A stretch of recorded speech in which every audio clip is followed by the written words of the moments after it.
इंदौर में Lawrence Bishnoi gang से जुड़े धमकी मामले में क्राइम ब्रांच को बड़ी सफलता मिली है, जिसमें पुलिस ने एक और आरोपी के साथी को गिरफ्तार किया है, जिसने पूछताछ में आरोपी ने बिल्डर को धमकी दिलाने में अपनी भूमिका भी कबूल की है। इंदौर क्राइम ब्रांच लगातार लॉरेंस बिश्नोई गैंग से जुड़े मामलों में कार्रवाई कर रही है।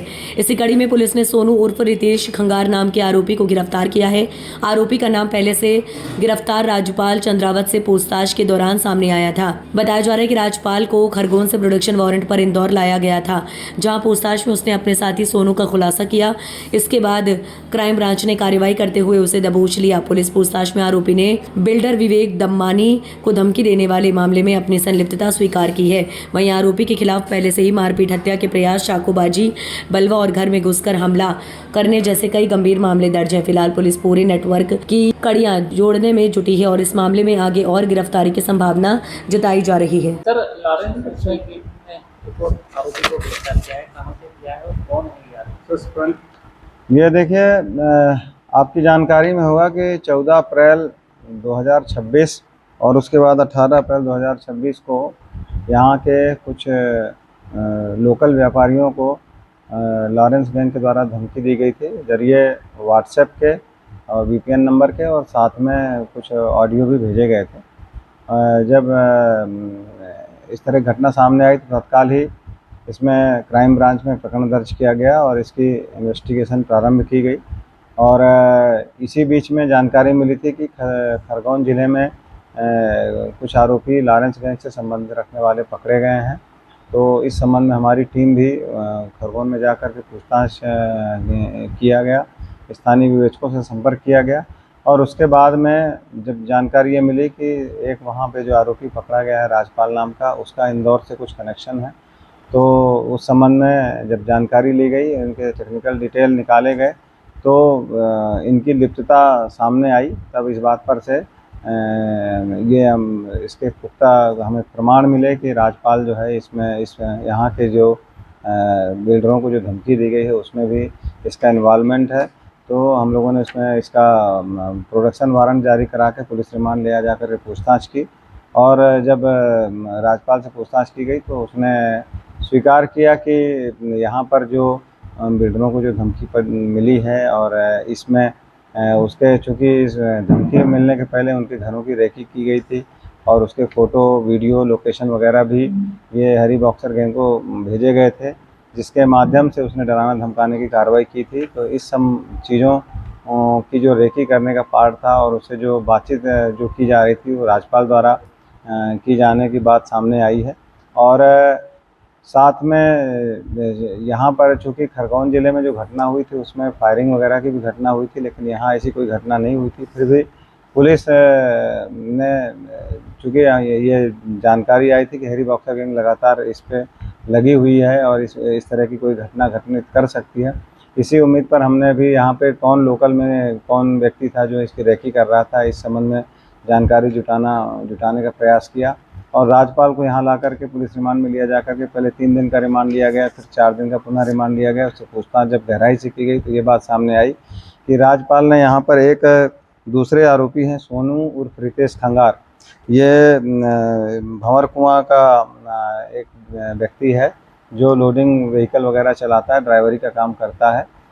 उसको यहाँ पर इसने संपर्क किया था। तब इस जानकारी के लगते ही हमने यहाँ पे लोकल स्तर पर सोनू रितेश खंगार को पूछताछ के लिए बुलाया और 2-3 दिन लगातार हम लोगों ने उससे गहन पूछताछ की और उसके बाद में जब टेक्निकल डिटेल देखा गया और राजपाल के जो स्टेटमेंट थे उनको क्लोजली उनका वॉच किया गया तो ये पाया गया कि सोनू रितेश खंगार ही वो व्यक्ति था जिसके माध्यम से यहाँ पे जो लोकल बिल्डर हैं उनकी रेकी की जा रही थी और रेकी करके इसकी जानकारी हरी बॉक्सर गैंग तक राजपाल के माध्यम से पहुंचाई जाने की कोशिश की जा रही थी।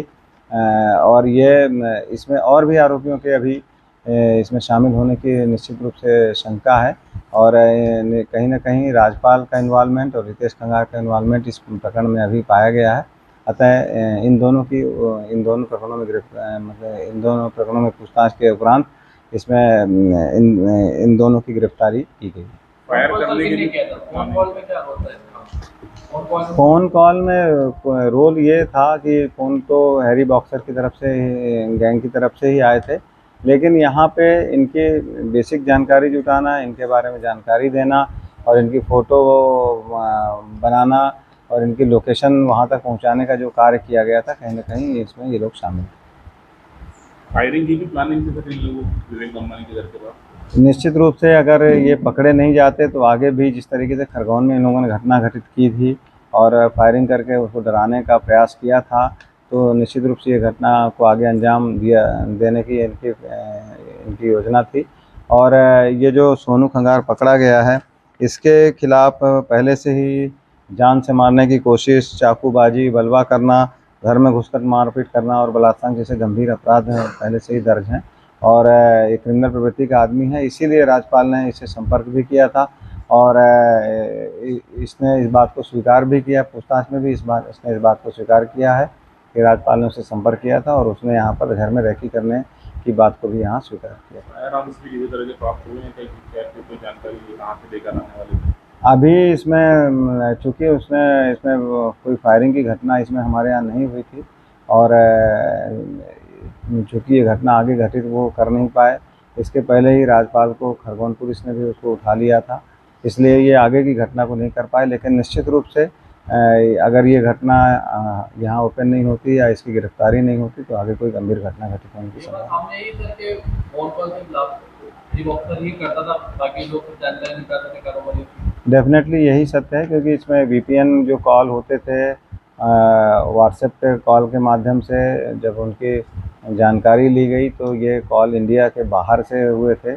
और दूसरा ये कि इसमें कोई भी व्यक्ति, लोकल व्यक्ति इसमें धमकी देने में कोई इन्वॉल्वमेंट नहीं था। ये जो गैंग है इसका सिस्टम ही इस तरह से चलता है कि ये वहाँ ऊपर से धमकी देते हैं और लोकल स्तर पर ऐसे लोगों का चयन करते हैं जो वहाँ पे इनके काम को एग्जीक्यूट करें, इनको डरा धमका दें और उसी के आधार पे ये फिर उनसे फिरौती की राशि वसूलने की कोशिश करते हैं। लेकिन यहाँ पे इंदौर में ये कार्रवाई इनकी नाकाम कर दी गई। इसके पहले ही इसको जो अपना ये आरोपी है सोनू प्रीतेश खंगार, राज्यपाल को अरेस्ट किया। इसमें नहीं, इसमें जो है वो इनके जो ये जो राज्यपाल है ये इसकी डायरेक्ट मुलाकात नहीं हुई है इसके मोबाइल पर, लेकिन सिग्नल ऐप पर ये लगातार ये चर्चा में था और उससे बातचीत करता रहता था।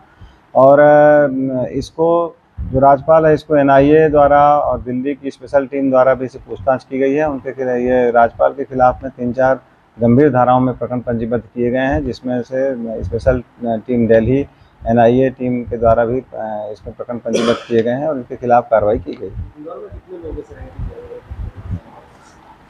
इंदौर में अभी अब इसकी जानकारी और ली जा रही है। अभी फ़िलहाल इसमें सोनू खंगार को ही इसमें इस तरह के रेकी करने के लिए और आगे की कार्रवाई के लिए तैयार किया गया था, जिसको अरेस्ट किया गया है। अभी टेक्निकल जानकारी और जुटाई जा रही है और निश्चित रूप से इसमें सिर्फ एक व्यक्ति इन्वॉल्व होगा ऐसा हम अभी से नहीं मानते हैं। हो सकता है कि इसमें और भी लोग इन्वॉल्व हों, तो इसके लिए हमारी इन्वेस्टिगेशन लगातार अभी जारी है।